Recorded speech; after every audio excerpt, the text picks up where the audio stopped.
Namna yoyote ile mwanangu, ni muhimu sana ujue kuwa fursa ya kuzungumza mbele za watu wakati mwingine utaipata kwa kujitokeza. Usipozungumza, hakuna mtu atakayejua juu ya uwepo wako. Ikiwa mwanangu utaenda kwenye kundi la watu,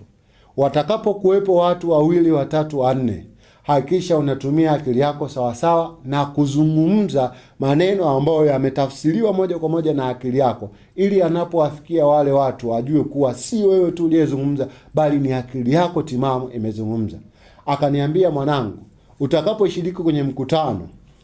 ikatokea nafasi ya kuzungumza hata kwa kuuliza maswali, hakikisha unasimama unauliza swali, kwa sababu kupitia kuuliza maswali unajitambulisha wewe mwenyewe, unatoa nafasi watu wengine kujua kuwa wewe upo, na hiyo itakusaidia mwanangu kuuza